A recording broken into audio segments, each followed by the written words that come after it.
Hey,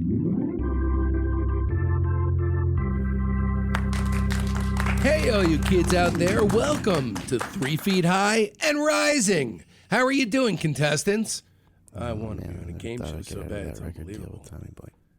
Fellas, tell us a little bit about yourselves. Contestant number 1. I never thought I'd make it into a hip-hop skit. Okay, then. Contestant number 2.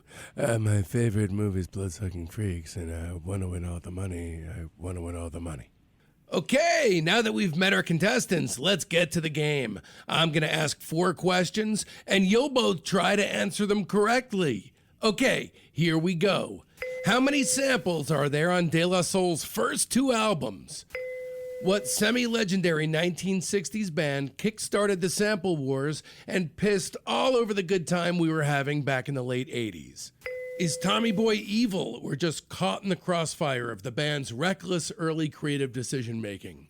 How does a legacy rap act age gracefully into the 21st century? Before we give away the answers, we'll be right back with a message from our sponsor.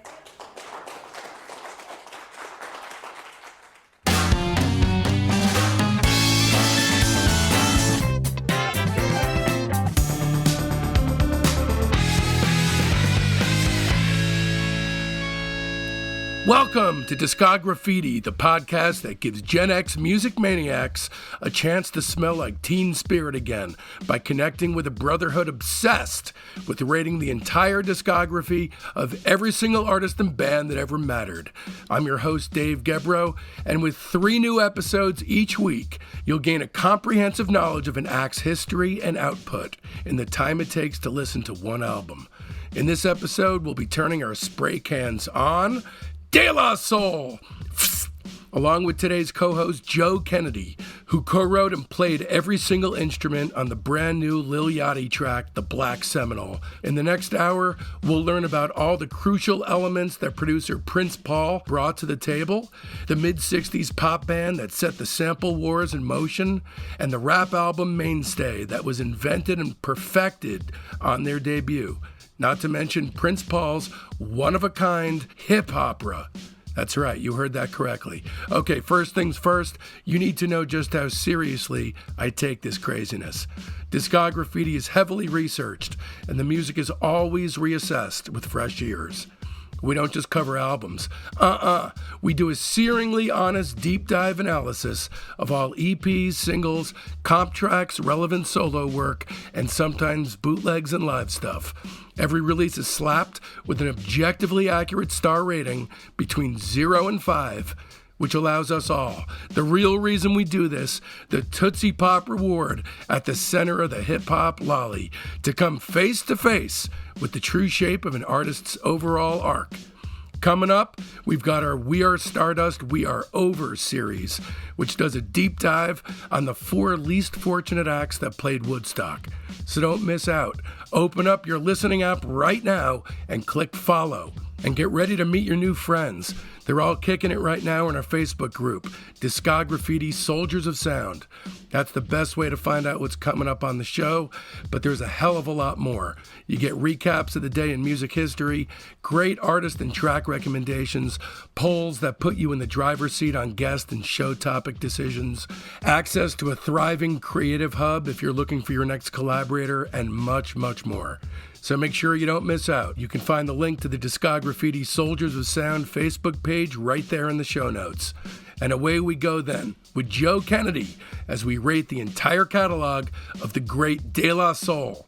And by the way, it almost goes without saying that this episode is dedicated to Dave Jolicoeur, a.k.a. Trugoy the Dove, who in a horrible twist of fate passed away only a couple weeks before the De La catalog was to hit streaming.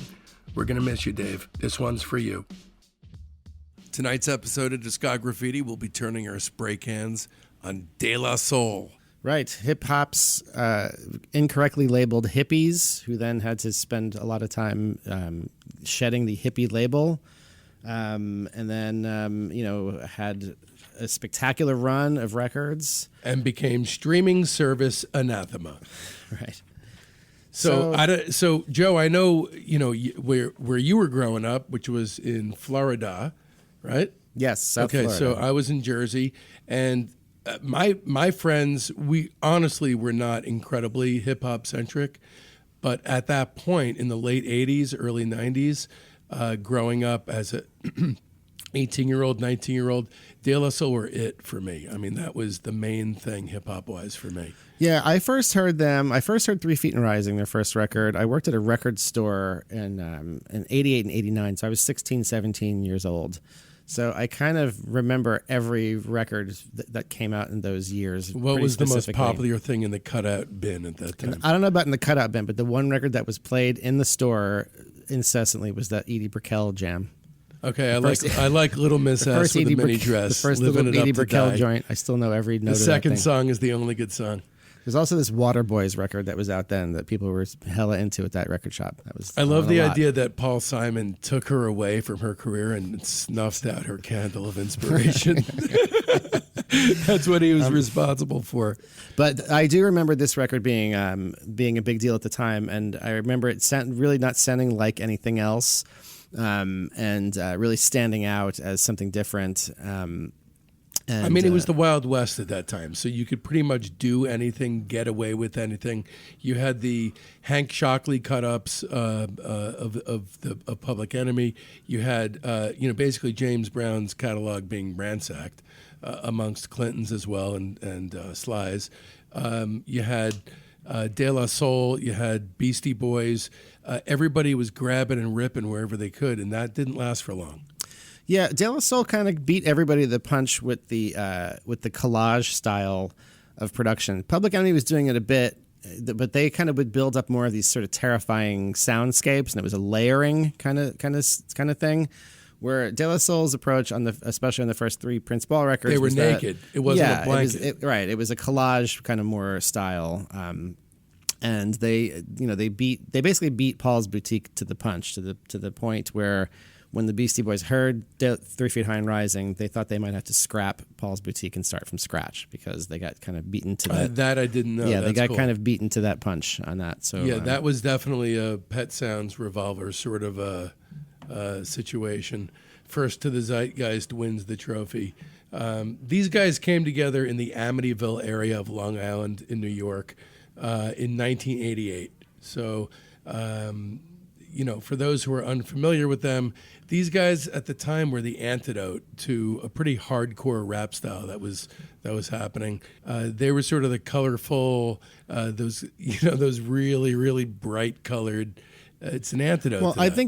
think a lot of that is sort of a misnomer, and that they felt that sort of right away. The way that that 3 Feet High and Rising, their debut album, was styled, the packaging and the videos really leaned into that, but the actual content of the music and their approach and what they are, that really wasn't a hippie thing at all. There's no let's all get together and love one another kind of, that's not really the message of the music. It's a lot more than that's a very reductive kind of way. But I think it actually probably springs more from Prince Paul's production style. So Prince Paul was their producer on their first 3 records. These are, objectively their best known work, what they're known for, and I think the playfulness that lends itself to that quote unquote, the hippie vibe, comes from all the collage of his samples, the tapestry. Yeah, and I think they were part of they were high school friends, and they formed in high school, made a single. Paz the News, Trugoy, and Maceo. Right.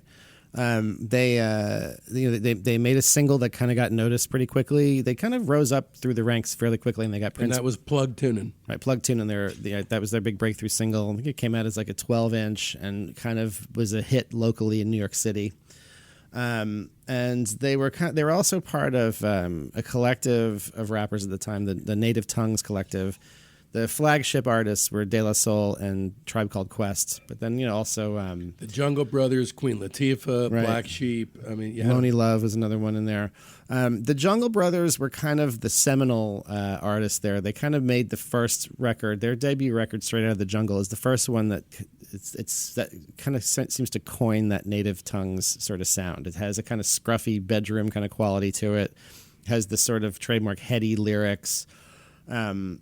It has a real charm to it. I like that record a lot. In 1989, 3 Feet High and Rising comes out, and that's what do you think? You think that's the flagship album of the Native Tongues era? Yeah, sure. I mean, it was massive commercially because it had one big hit single on it. And me, myself, and I, you remember, it was on the radio all yeah, sure. the It was a time. heavy MTV rotation, which was kind of like even better than being on the radio in those days.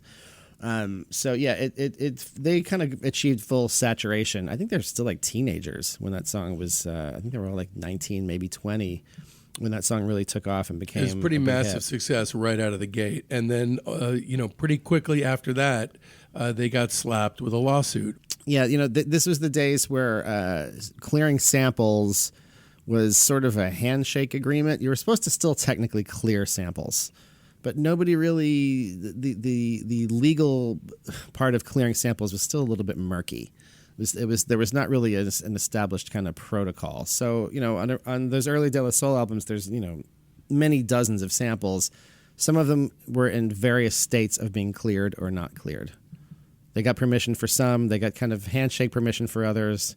Others they didn't really get permission per se at all. And this one particular track is called Transmitting Live from Mars. I would call it an interstitial track. It's not even really a song necessarily. Yeah, it's kind of a little link track thing. And it's two samples. It's an instructional, language instructional tape, and then over that is a composition that the Turtles recorded. That song is what they were sued over, the usage of that. It's a slowed down version of that track.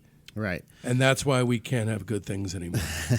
Well, I mean, I suppose this was going to happen one way or another. That was kind of the lawsuit that kind of changed the direction of things a lot and created a lot of problems for De La Soul. But it was this problem that was going to need to be sorted out. It wasn't going to just be able to go on like that forever with that kind of Wild West of sampling era. But before they were hit with that, the creative think tank of these three guys with their friend Prince Paul is just unbelievable. I mean, the sampling. Well, if you don't have to worry about clearing samples, you have basically an infinite palette of things that you can use. But you had a guy producing who knew what was cool. I mean, I'm discovering still almost to this day what some of these samples are. They're like landmines that blow up years later sometimes.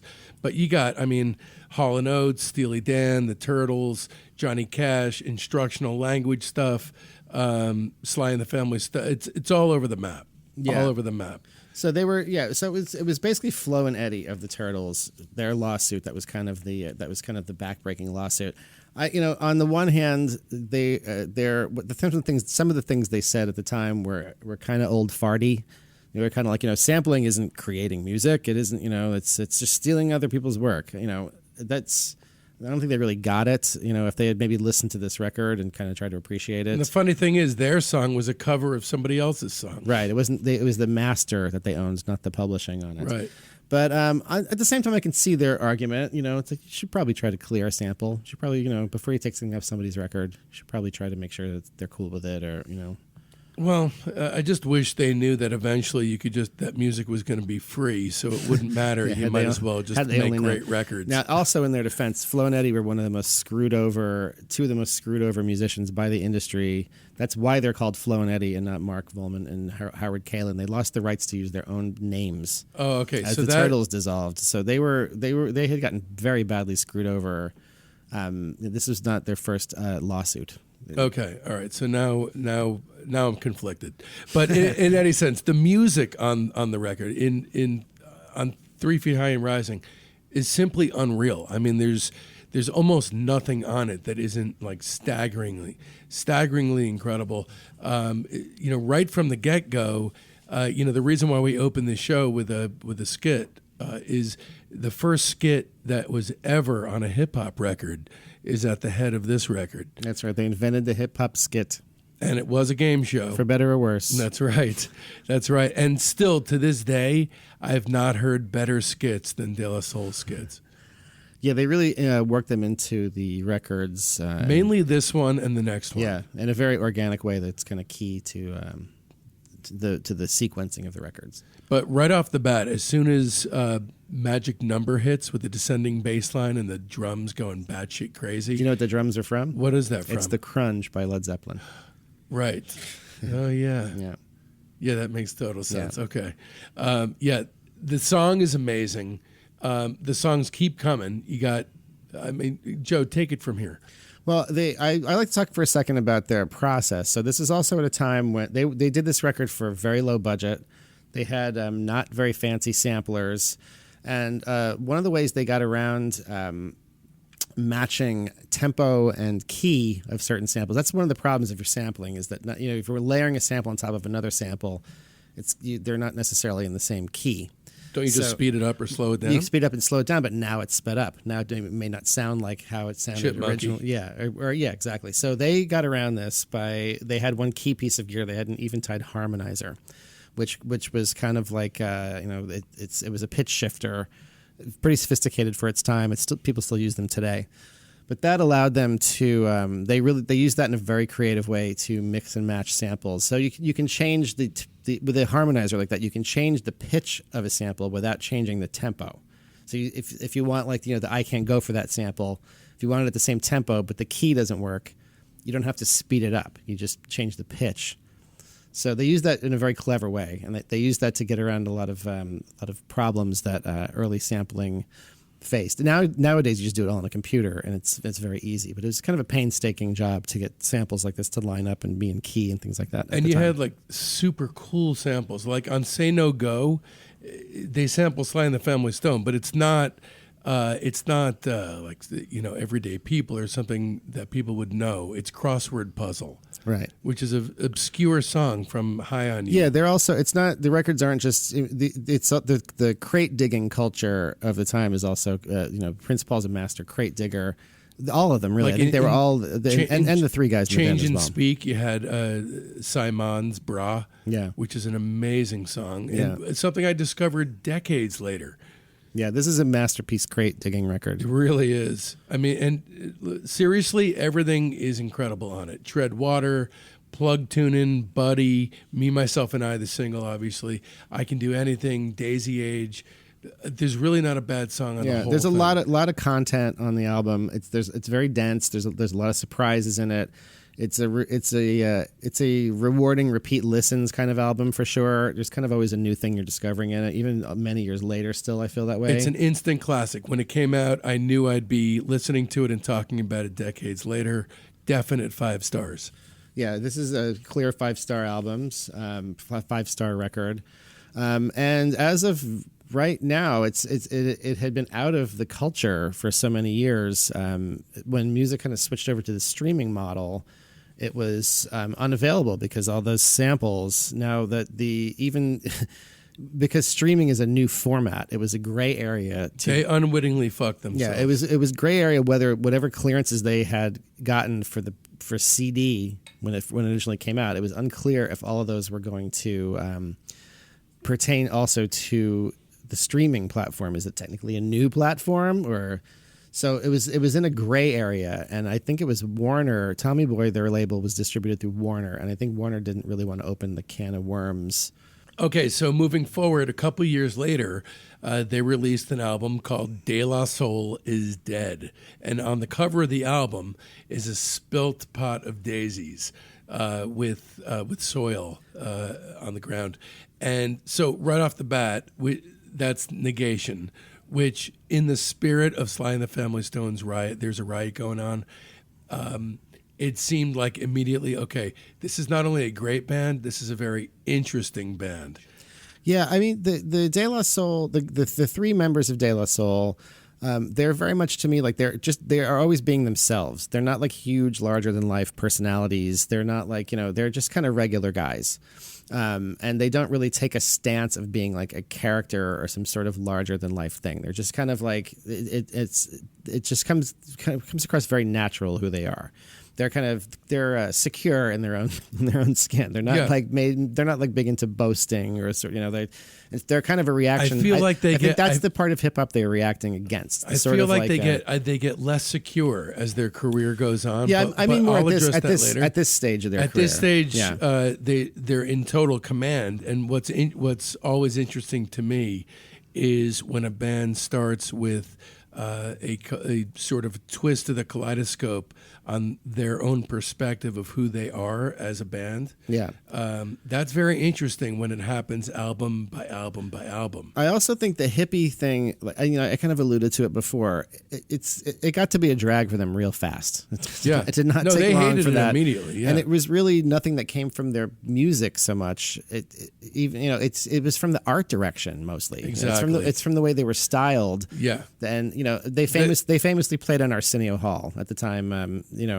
At the time 3 Feet High and Rising came out. And Arsenio introduces them as introducing the hippies of hip hop, De La Soul. I mean, Arsenio Hall was like the tastemaker of the time. It's hard to believe, but he was. So he was like the hip guy on TV at the time.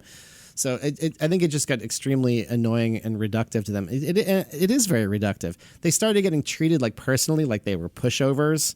They had to like kind of like fight some people over it. It was definitely and combined. And there's definitely stuff on De La Soul is Dead that addresses that. Yeah, they talk about it directly in Pass the Peas. There's that line: Arsenio dissed us, but the crowd kept clapping. Yeah, right, that's in reference. To yeah. De La Soul is Dead to me is my favorite hip hop album of all time. To me, it's the most interesting.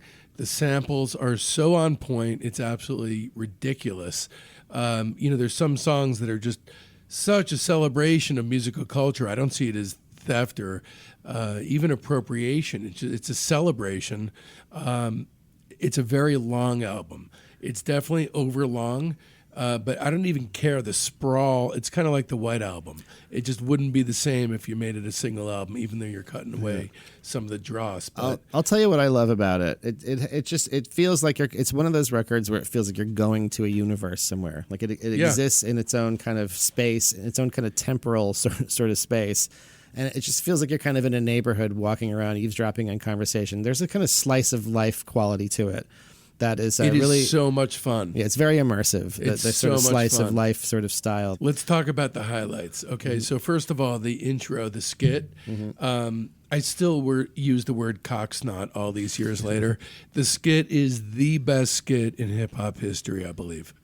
Yeah, it's this one. There are some songs that are kind of like part song, part skit on this record, where they're kind of blurring the line of them. Like the Biddies in the BK Lounge segment. But that's like one of the greatest hip hop. That's one of the greatest rap songs of all time. Yeah, it really amazing. is. The middle of that song. This is a great example of how much fun this fucking record is. In the middle of this awesome male-female diss track, there's a mid-song kazoo and diss breakdown. And then that whole Maceo what goes on coda. Maceo what goes on. Maceo what goes on. I don't know. Let's talk about Oodles of O's. Right? Talk about Hey Love, Peace Porridge. My favorite of all time by them is Roller Skating Jam named Saturdays. Yeah, so that has a lot going on in it. A lot. That seems like that should have been a big smash hit single, and it kind of wasn't. That seemed like that had the potential to be like it's I think a superior and more interesting track to Me, Myself, and I. I think it's their best song. It has the one thing I love in it. It has what's called a baby scratch. The baby scratch is sort of like the first scratch you learn to do on a turntable. The baby scratch itself that's in Roller Skating Jam is such a hook. Yeah. It's the king of baby scratches.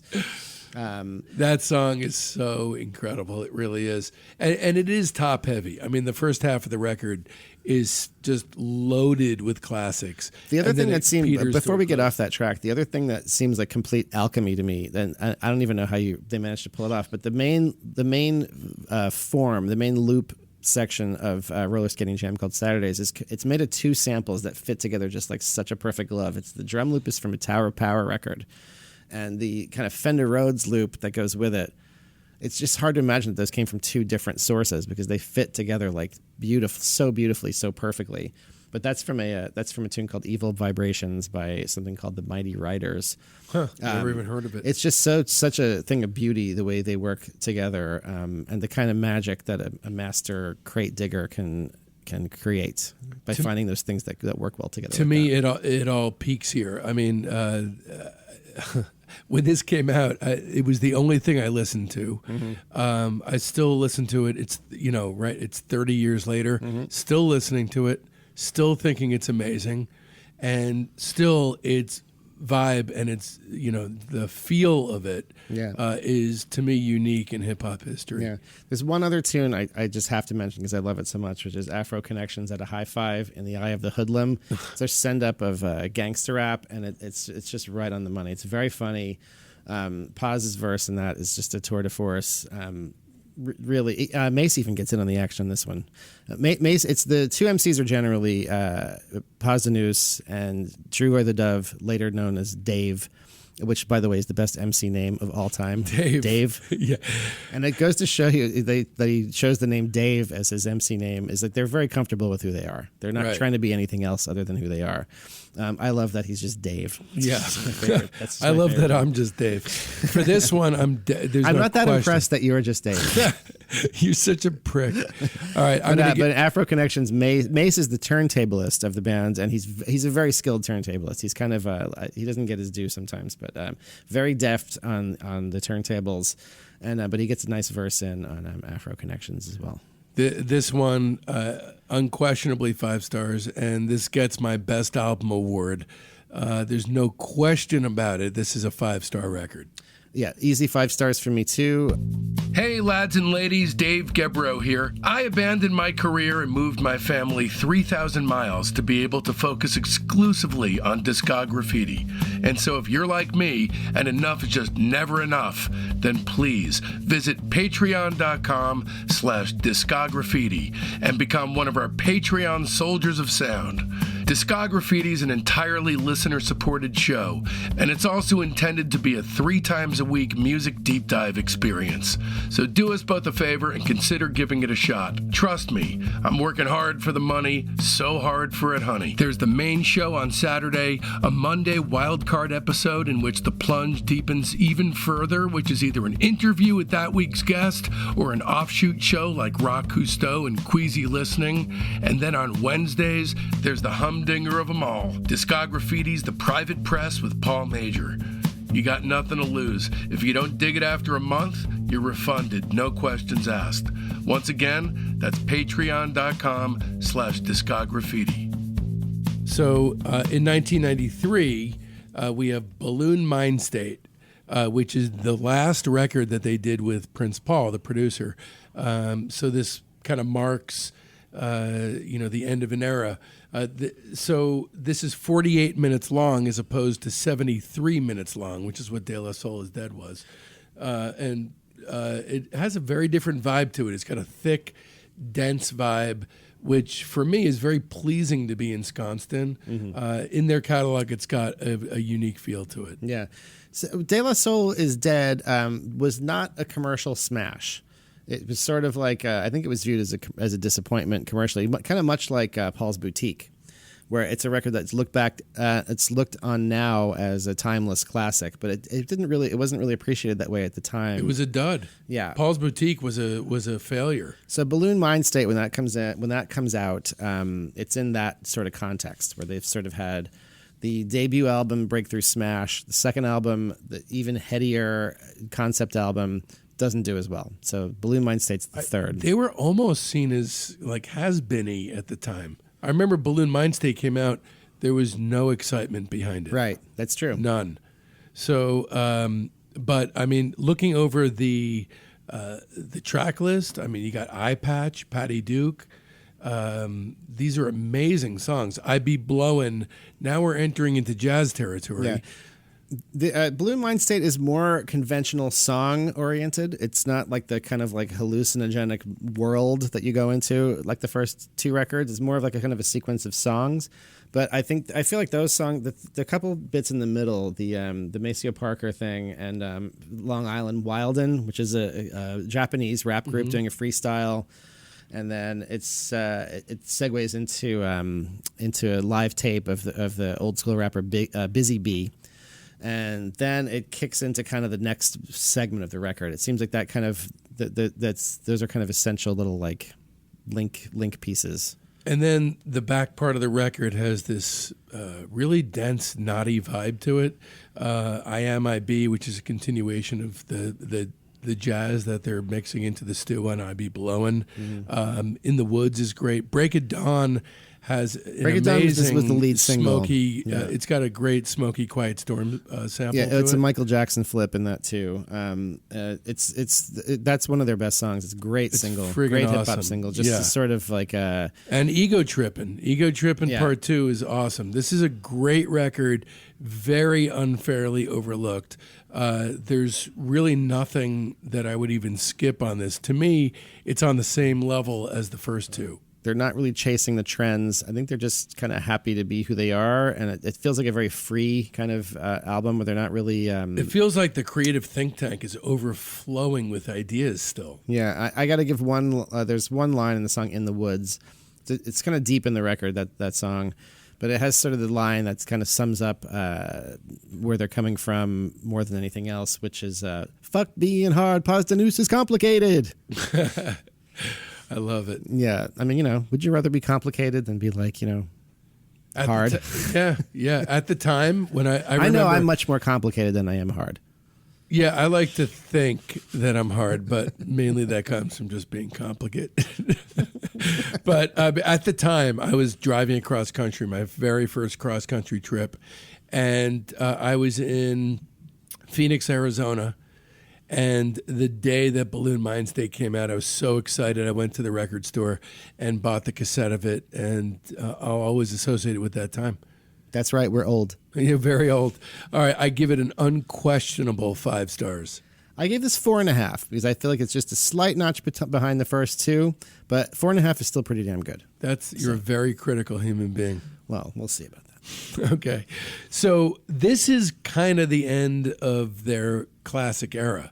Yeah, so we haven't really talked too much about Prince Paul. Prince Paul is a little bit older than them. He produced their first 3 records. The members of De La Soul also had a lot of input on those records as well. But the sort of vision and style, those 3 records are kind of different from everything else they did after. There's a distinct and they're different kind of, from each other too. Yeah, there's a Very distinct kind of different. fingerprint on those. That's the sort of the classic era, the Prince Paul era. The next year, they did that Judgment Night soundtrack, and they did that song "Fallen," which is awesome. To me, that's still part of their classic era. Yeah, that's a good song. It's groovy and funky as hell. Just for that song, I give that song 5 stars. Yep, agree. 5 stars for that collab. So then Prince Paul flies the coop. Okay, and then we Well, start. what happened was they had started to make another record with Prince Paul. The Stakes is High was also going to be made with Prince Paul. He delivered some tracks to them, and they were like, "This isn't really quite right for what we're going for." I feel embarrassed. I didn't know anything about this. Yes, so they ended up self-producing most of it. But the original intent What was happened? There was a falling out then? No, it wasn't even really a falling out. I think it was just strictly creatively. They didn't want to do another collage-y album. They didn't want to do another one in that style. And they just had something different in mind. I think Paul himself was like, maybe I'm not the right guy for this. I don't think there was any animosity or anything there. I mean, so Stakes is High. When you take out the underpinnings and rip De La Soul down to the studs, which is, I mean, I'm guessing you would agree that that's what Stakes is High is. Let's take out the foundational underpinning and see if the raps can withstand, because there's all the melodies, all the fun, a lot of that is taken away. Stakes is High is a darker, more serious record. Yeah, it's kind of a concept album. It's it's sort of the quintessential state of hip hop record. Or it's giving the state of the genre at the time. 96 hip hop is at a pretty serious crossroads at this time. The major stars of gangster rap are fully ascendant. Tupac and Biggie are already the biggest thing in rap. Snoop and Dre have been on the scene for a long time now. But there's a lot of proselytizing on this record, which is a turnoff for me because, when you look at records like De La Soul is Dead, there's so much fun in there. And I know, yes, they're not going to be everything to everybody every time out. But if I'm in the mood to listen to De La Soul, I don't want to hear something that's dark. Just as when I want to listen to the Stones, I don't reach for Dirty Work. Yeah, well, it's not really that dark. This is again a case I think where they're being kind of just being themselves. They had something they wanted to say. They had, they had a. This record definitely has kind of a mission statement to it. This is another one I think kind of gets misconstrued, where it was viewed as this is De La Soul taking a stand against gangster rap. But I don't think it's really quite that simple. It's sort of more taking a stand against the commercialization of rap in general, right, and the de-artifying of De La Soul are kind of traditionalists. They have great deference to hip hop history. I think it was important to them what hip hop would become, and I don't think they liked the direction they saw it going in. On the first 3 records, every song basically was great.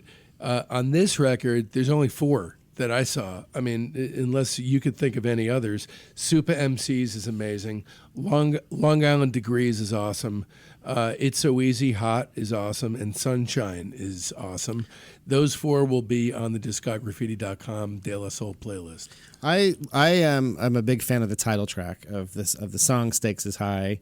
That's a Jay Dilla production. It's his only production on the record. It's oddly buried at it's like the 17th song on the album. This record also suffers from it's being a product of the overstuffed CD era. Yeah. It's 70 something minutes or something. So many hip hop albums are going to be consigned to the consignment. So many albums, period, from that time. That was the age of let's spilling over now into playlists. I mean, right. Well, it's come back now on playlists. Yeah. This is a weak album. No, I think there's a lot of good material. I like probably 6 to 8 songs on this. Maybe half of it. I like the title track a lot. Look, I'm just being critical here because at the time, I was very let down. I mean, I'm buying this stuff and it's expensive, and I was let down. I give it 2.5 stars. I like this album better than you. You should definitely cut 20, 25 minutes out of it, and it would be a lot stronger. I gave this 3.5 stars. I thought about my opinions on this record a lot. I probably put more thought into this, how this record made me feel than just about any of the other ones. I like it. It's a different kind of thing than the first 3, and I probably would not go to it for repeat listens as much, but I do find it to be a pretty good quality, but definitely over long. Say. So 3.5 for me. So before we continue with their next record, just of note, Prince Paul started releasing records around this time. In 1996, he had a record that he released called Psychoanalysis, What Is It? And then 1999, he had this sprawling epic called A Prince Among Thieves. I mean, this thing is, I find it interminable. It's 77 minutes long. There's cameos by Kool Keith, Big Daddy Kane, Chubb Rock, Biz Markie, De La Soul, Exhibit, Chris Rock, RZA. It goes on and on. It's actually a concept album. I'm not even going to bother explaining the concept because it's very convoluted. But for our purposes, De La Soul guest on the song More Than You Know, which is probably my favorite tune on the record, and it is sampled for the Avalanche's This Flight Tonight. I give the album 2.5 stars. I know we're not rating Prince Paul, but 5 stars for the one De La Soul song. Yeah, I kind of enjoyed it. The hip-hopera that we're discussing. The story was kind of actually sort of easy to follow, surprisingly, and there's some pretty funny bits in it. It's very long. It's a kind of a relic of a different era of the genre, but it's ambitious. The Kool Keith song is pretty great. He plays a character that's kind of like a manic weapons dealer, and it's always fun to hear what Keith is up to. It's very typically Kool Keith. I found it was one of the most sprawling, overlong things I've ever heard. Not that it was terrible, but the structure of it is it's like long skit then song, long skit then song. So it's kind of almost like a screenplay kind of thing. It's pretty interesting. The De La Soul song and it's cool. I mean, I feel like the De La tune and it's kind of like a 4-star song and it's like a 3-star album or something. Yeah. But it's nice to see them towering over their context, which would soon not be the case whatsoever. But I enjoyed the record more than I thought I would. So then we move into really the lean years for them, right? Would you agree? Yeah. So they're at this point. This is what, like 2000 or so. 2000. So they signed a very long deal with Tommy Boy and owed Tommy Boy, I think, 3 more records at this point. Yeah. So what they were going to do is have a trilogy of records, and it was going to be something called Art Official Intelligence. So let's first talk about that title, because I have a problem with titles like that. Paul Westerberg is really adamant about having titles like that, where he does like cutesy, clever, coy play on words. He's a punster. Suicane gratification, and all shook down, and art official intelligence. First off, not a fan of the title, because every single one of these has a colon, then another title. So, well, there's only two of them. There's only two. It was Every supposed single to be one three. of them. It was supposed to be three, and they kind of go with the concept at the beginning of three. Well, the tell on these records is that they wanted to do all three in 1 year. They wanted to release them all Like in Back 1 to year. the Future. Yeah, and the third one was going to be a Maceo like turntable record. It seems like to me they were trying to run out the contract. You think so? I think so. You're going to put out 3 albums in a year. Like that's normally you put out an album, you tour on it. You put out an album, you tour on it. This seems like they wanted out of. And I know they did want out of the contract with Tommy Boy. I'll tell you, for me, so They had a lot of tension with Tommy Boy, who always wanted like big commercial hits from them. The first thing I noticed when I went to, because I went to the record store and bought this thing, I remember where it was. I remember where it was when I listened to it, etc. And first thing I noticed was, holy shit, there's tons of guests on this album. Yeah, that was the trend kind of at the time. In the past, it was just like a closed-off think tank, and it was kind of about their friendship and the inclusiveness, about their in-jokes. And now you got Redman, you got Exhibit, Busta Rhymes, Mike D and Ad Rock from the Beastie Boys, Shaka Khan, and many others. So then I put on the CD, and first of all, the album cover is very imposing looking. It's not inviting, and immediately when I put it on, there's these super plain Jane raps without interesting music to carry it along. I immediately gave up on them. I knew that they were, for me, finished as an ongoing concern where I would buy their albums. Yeah, well, the tracks, you kind of separate it into two things. The tracks they're long gone are the kaleidoscopic, dusty groove samples of the first 3 records. Even the sort of lean, kind of harder street beats from Stakes is High are more interesting. This has a very kind of pristine, like cold kind of sound to it. It sounds like a lot of the songs are built around little like motifs that are played on kind of keyboard presets. Like it doesn't sound like there's not like a lot of cool samples that you spot on these. They actually sound absent. They sound like they're not on the record. And there's no songs. There's only tracks. Yeah, there's a lot of canned kind of sounds on this, I feel like. I don't know what the F happened to them. Also, I feel like these are kind of like these are just sort of like workman-like genre albums. This is like sort of if you picked a like just representative off-the-shelf kind of generic hip-hop record from 2000, the production would be similar. And I gotta say, They're not shooting for innovation on this. They're definitely not. I mean, they're really falling back. It's a regressive album. It's very long, 66 minutes. This one. And I don't know about you. For me, not one standout track. There are a couple things I do like. One is sort of a link track kind of tune, Words from the Chief Rocker, which has my favorite cameo on it with the old school Bronx rapper Busy B. He sounds great on here. Kind of like that tune. And I like the single, which is a Prince Paul production, Ooh. Ooh, ooh, ooh, ooh. Yeah, not a fan. That song has some flavor to it. That one avoids the pitfall of having the bad, like canned kind of sounds. That one seems like it's built around samples. That kind of has a little bit more of their old flavor kind of to it. But yeah, it's not... for the purposes of this trawl, just to be... make sure that I felt this way about it. I listened to it over and over again because I wanted to make sure that I felt this way about it. I hate this album. I give it 0 stars. It's their worst album. I think it's a total blight on their career. I kind of have a different concept of what constitutes a 0-star album. It has to be like this. It sort of has a base level kind of competence to it. It's not like by their own standards. Yes, it's nothing like their best work, but it's kind of like a workman-like genre album. It's kind of like, would be fine if somebody else kind of put it out. Like it's I give it 2 stars. To me, it's a total regression from what I like about them. Yeah, but if you're grading it on the curve of them, I guess it's compared to 0. But I think as a general album, like it's kind of just it's like a genre album.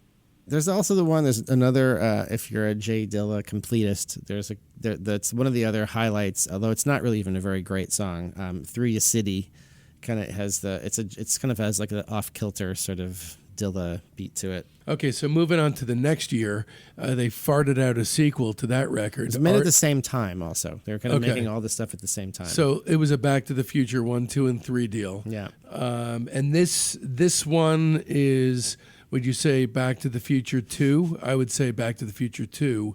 Mosaic Thump is Back to the Future 3.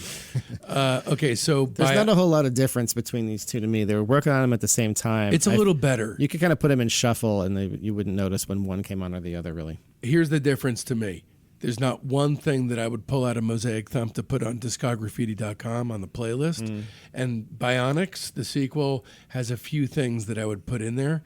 Albeit it's not a great record. Artificial Intelligence Bionics was the second in the planned trilogy. To me, I don't get it. So they were growing and metamorphosizing and changing as a unit, and then suddenly they just stopped sounding like themselves altogether. Well, I don't know. There's not really any like lyrical conceit to this. There's no concept of and you don't always have to do that. That's not something you always kind of have to do. We're kind of used to getting kind of big statements from them. Maybe it's hard to make big statements like that so many times. Like this seems like very much the same kind of thing as the last one. It's kind of a collection of hip hop tunes. Nothing really much more than that. There's a couple things on here I like. The song with the wonderful Christmas time flip called Simply.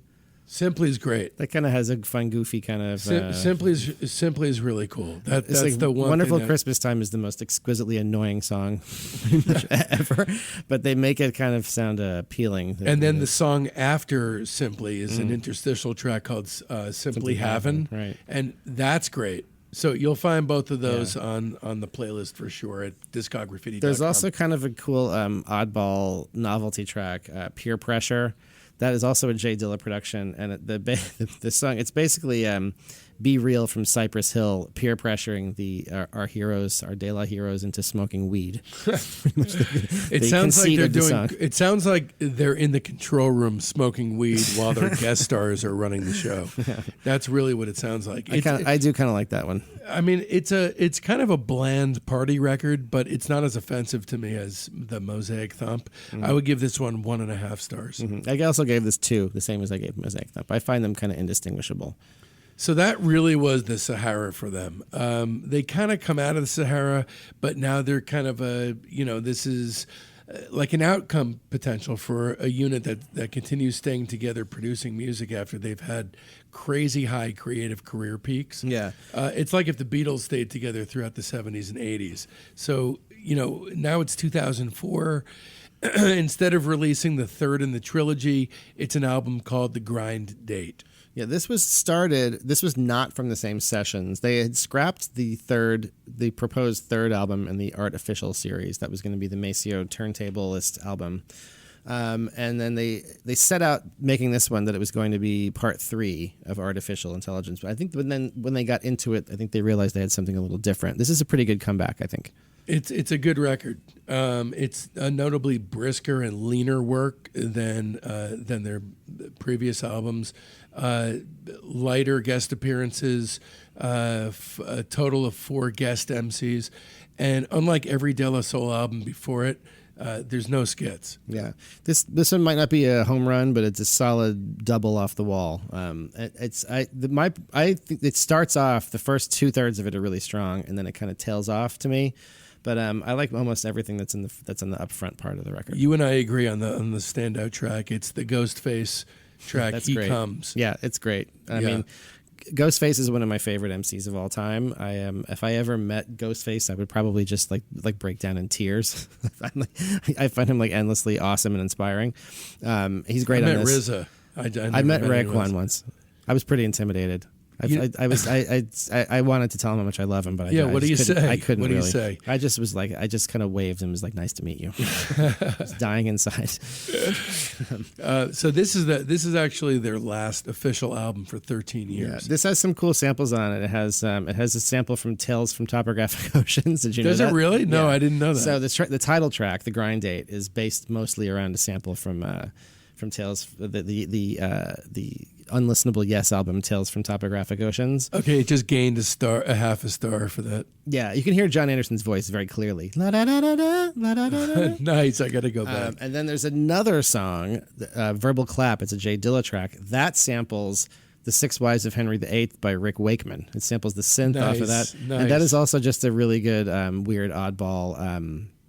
Dilla production. The leadoff track, The Future, that was produced by Super Dave West, who sort of becomes a pretty key player. He's kind of becomes their main producer. He did some work on the previous album on Bionics, but then he produces a bunch on this, and he did a lot of good work for them. He's kind of a key player in the rest of their run. But I love that first song, The Future. That sounds very very De La Soul-ish to me. What do you give this one? I give this 3.5 stars. I give it 3. Mm-hmm. We're about on the same page. Yeah. This is a good one. It's not a great one, but at least you can tell. All right, they're back on track. This is sort of a style that I like for them. It's sort of, they're back to some creative sampling. There's kind of a lot of color on the album. It's not so kind of monochromatic like the previous few that they had made. The last two were very monochromatic. And there's kind of a fun factor to this one that had been missing from their work for a while. I lament that they didn't continue in this vein for a while after that. They kind of went into almost sort of not almost. They went into basically a hiatus for quite a while.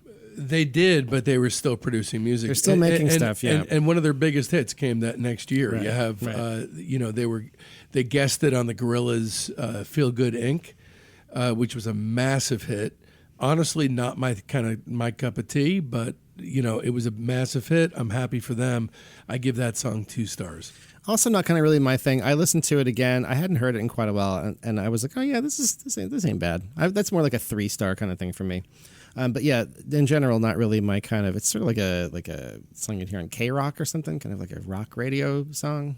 Yeah, it's not really De La Soul. They're just utilized. Yeah.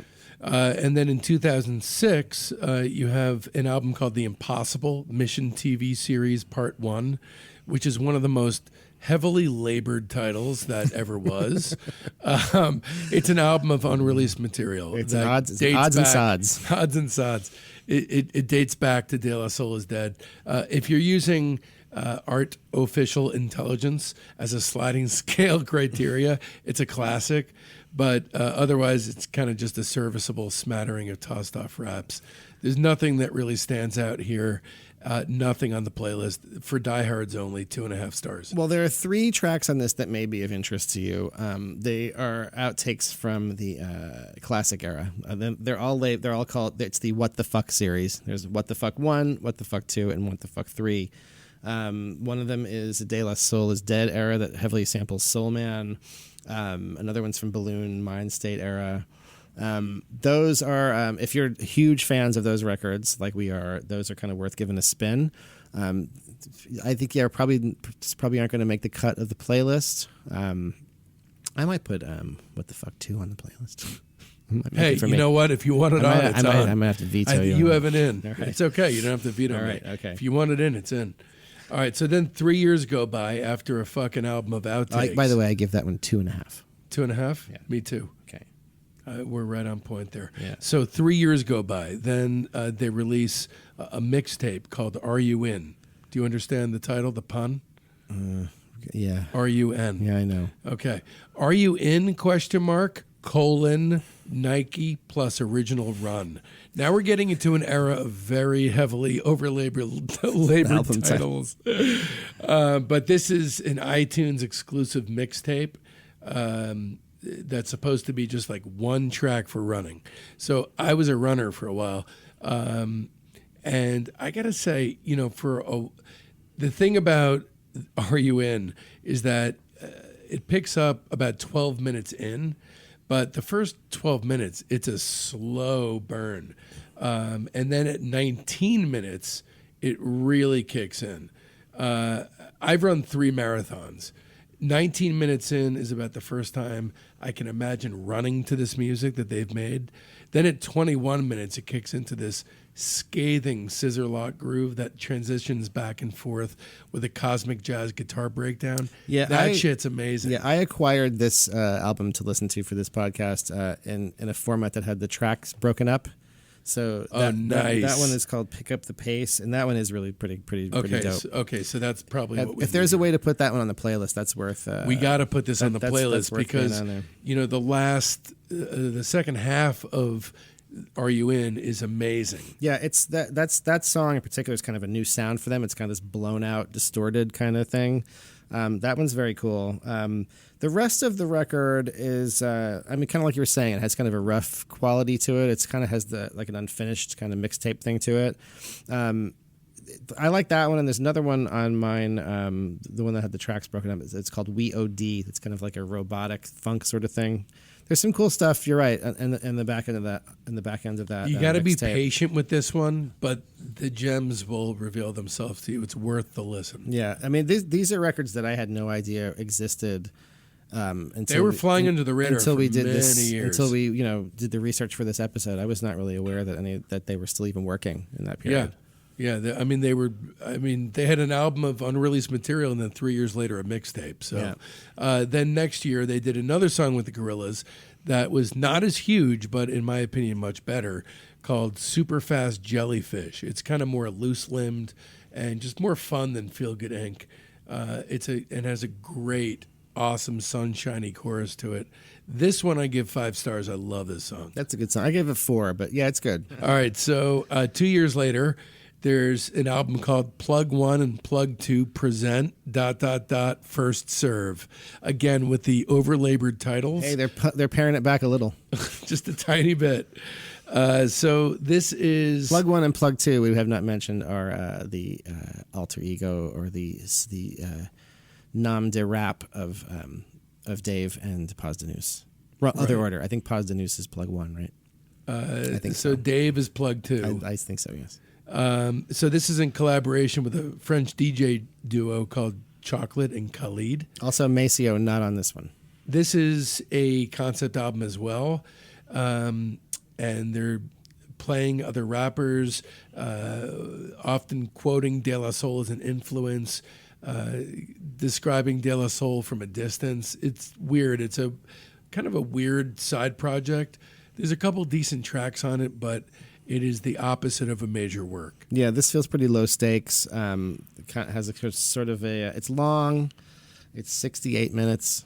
It's really not worth hearing. There's nothing on it that I would put on the playlist. This is probably my least favorite one of the whole deal. So it's your worst album award? This is my worst album award. What do you give it? I give it 1.5. Okay, that's pretty low. I give it 2.5. I didn't find it offensively bad. At least they're trying with a concept. I'm always a sucker for a good concept, although there's no good concept. I would describe it as a half-baked concept. That's being very generous. In fact, that's exactly what it says in my notes. So 2 years later, we have a mixtape called Smell the Daisy, featuring unreleased Dilla beats and reworked lyrics from De La's catalog. This is kind of a weird record. We were talking about this on the way over. It's a bunch of their old songs that are then laid on Dilla beats and kind of recasted, but not in an extremely interesting way, just as a Valentine to Dilla. It's a good record, I think. I think I like it better than you, Joe. This seemed like a missed opportunity to me because some of Dilla's beats on this are really amazing. There's some really nice productions on this. I wish they had just written new rhymes for it. I wish they had just kind of written new songs. It's a little awkward. They're kind of plugging in some of their classic lyrics, Ego some of the Trip, classic verses. Roller Skating Jam Named Saturdays, Oodles of O's, The Magic Number. These songs are all utilized on this. The tracks are so good on this. This did seem like kind of a missed opportunity. Like I think this could have been more than what it was. Some of the there's a tune called Dilla Plugged In. It has that great unquantized, rough and ragged but insanely funky and human sounding Dilla samples. I mean, to me that's really Dilla's magic, is that he uses samples in a way that sound like very human. Just the way he puts beats together, things are just a little bit off kilter, just have a little bit of that extra kind of lean to them. There's a bunch of them here. Vocabulary Spills, that's another really really cool one with a really distinct kind of funk to it. Oh Shut Up is another one. Kind of has like that Soulquarians kind of sound, really super exaggerated swing. No More No Less, that's another one. It has this great, that's the magic number. Yeah, it has that great kind of bubbly delay happening. It's just really cool. This record is kind of crucial because here's the thing: the tent poles that keep one's interest alive in De La Soul post Balloon Mind State are the Grind Date, the Nike mixtape, and Smell the Daisy. That has to keep your interest until the year 2016. Right. Yeah, I like this. It was in a way a pleasant surprise. It's like, oh man, there's all this quality Dilla stuff on here, but it was a little bit disappointing. It is. I give it 3 stars. I give it 3 stars as well, but it's a solid record nonetheless. In 2016, you had an EP release that was really just kind of the drum roll for the album itself. The EP, let's talk about that first, Joe. For Your Pain and Suffering. So ultimately, this was just a teaser. I give this 1.5 stars. So do you agree? Or yes. Okay. I gave it 2, but yeah, 1.5, 2. It's down in that kind of range. It's not essential really. So, but they soon make some big noise with their next. Seriously. So first of all, why don't you talk about the Kickstarter campaign? So this comes at a time in their career where their absence off the streaming services is really kind of starting to diminish their impact in the culture. You can't really get their records. So I mean, you can at the time you could get them illegally off file sharing services, which we do not recommend. That's a terrible thing to do.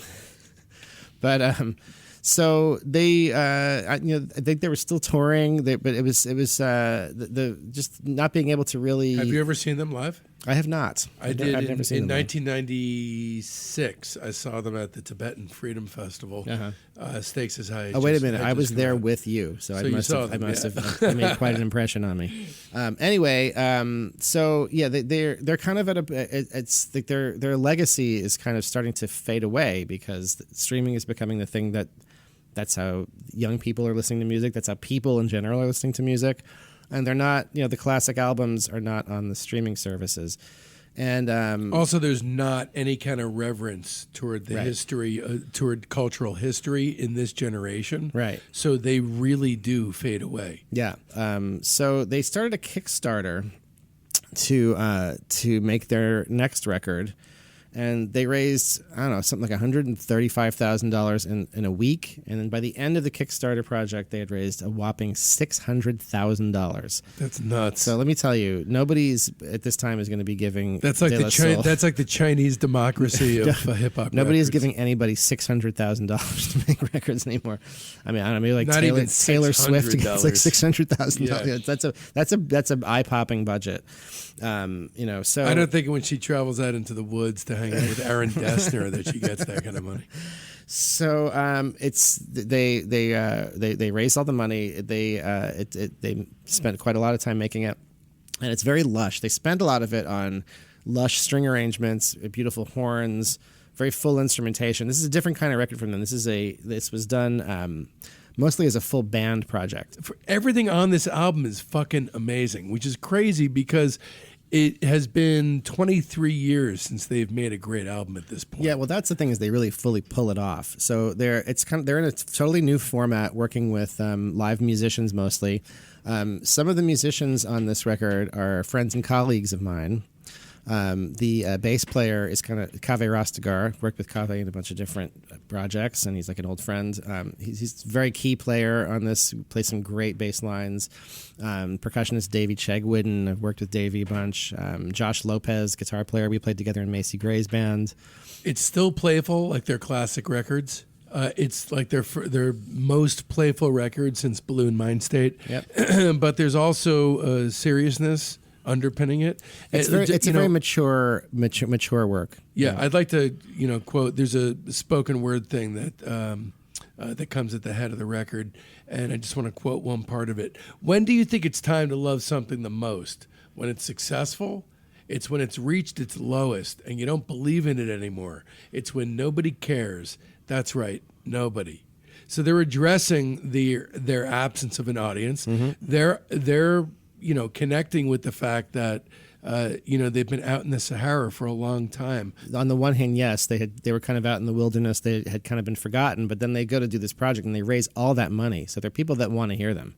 Right. That's a massively successful Kickstarter project. There's literally not a bad song on the entire album. There's a real kind of generous spirit to the record. There's a lot on there. There's the thing I really like about it. That kind of harkens back to their old work is that you get a lot of curveballs. Right. They could get in when they're from Stakes is High, and then for a good while after that, you weren't getting those kind of like sonic curveballs. There's this that where you didn't get that feeling that anything could happen on a record, which you really do on this one. They were masters of the creation of the self-contained universe, yeah. and that's been lacking since Balloon Mindstate, and here we go again. They definitely recreated that on this record. It's an amazing world to enter into. It's very playful. It's a long record, but it's deserving of its length. I was aware of this record when it came out, but I only listened to it for the sake of Discography, and I couldn't believe how good it was. Yeah, the string arrangements on this are really beautiful. They're mostly done by a really interesting guy who I was not aware of before we did this, but his name is Maurice Hurd. He's from Detroit, and he's kind of this interesting, like, musical polymath kind of guy who's done a bunch of different kinds of things over his career, but a really lovely. These are all none of these strings are sampled. These are all charts that were written and played by, little small string sections. Really beautiful. A lot of the string stuff. I love this album. I definitely give it 5 stars. I gave this 4.5. Ouch. There's a few things that don't completely click for me. I don't really like the metal one, the Justin. Yeah, the Justin Hawkins one. That one's I'm not really that into that one. I get it, but you got to admire them for the daring behind that one. Look, again, 4.5. It's fucking that ain't bad, dude. Prog rap. Yeah, come on. Yeah, I mean the Drawn. That's another incredible, beautiful song. It's kind of built around this. It's kind of built around the spine of this like a little plucked arpeggio figure, and there's the atmosphere. It's really beautiful production. So what's crazy? This is a really inspired album. It is, and what's crazy to me is now it's 2021, soon to be 2022, and it's 5 years since they've had a record. They have come out with. They've guested on 2 songs in 2019, so it's like that. Which is Carl Thomas, whoever the fuck that is. That one I give 3.5 stars. I give that 4. I like that song. And then, more importantly, in 2019 as well, DJ Shadow, off his album Our Pathetic Age, came out with a song called Rocket Fuel, which is a sick tune, their best single in years, and yet again proving with the right producer, these guys' collective mojo can still be unlocked. I give that song 5 stars. That's 5 stars for me too. I would love to hear them do more stuff with Shadow. But that brings us up to date. That's it. I mean, it's been 5 years since their last album. It was an amazing record. I'm fully on board as a fan of De La Soul again because I'm convinced they can still kick me in the nuts with their beautiful soundscapes. Yeah, I mean, longevity is a tough thing in any genre. Hip-hop's no exception. So now we do our top 3 records. Joe, what would yours be? Well, I have a feeling these are probably going to be the same for us. Do we count these down backwards? We can definitely do that. Do it backwards. At number 3, I have Balloon Mindstate. Me too. Number 2, I have 3 Feet High and Rising. Holy shit, me too. Do I stop and do a long distance dedication here, or do I just go on to number 1? Do whatever you'd like. Look into your heart. Okay. Number 1 is De La Soul is Dead. I have the same top 3 as you, my friend.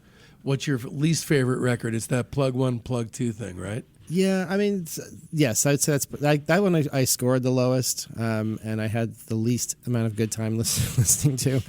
So yeah, I'd rank that one as the lowest. Again, it's sort of a mixtape, low stakes kind of thing. So, you know. All right, that just about does it.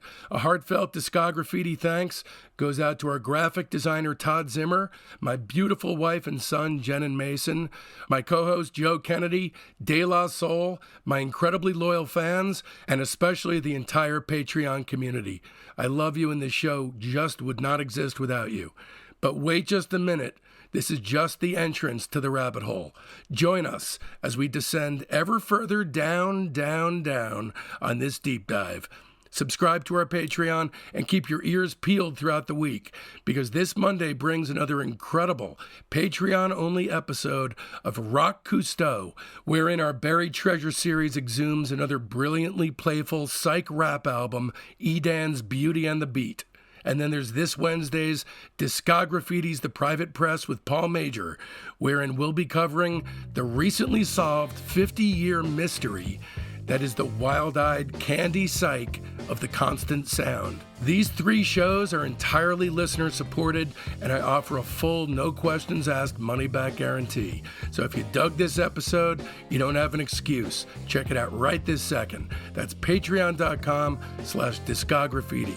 And be sure to mark your calendars, because next week's deep dive kicks off on Saturday, and we're coming at you with Burt Summer, part 2 of our We Are Stardust, We Are Over series. And so, from now till then, don't let our youth go to waste, lads and ladies. It's Discograffiti!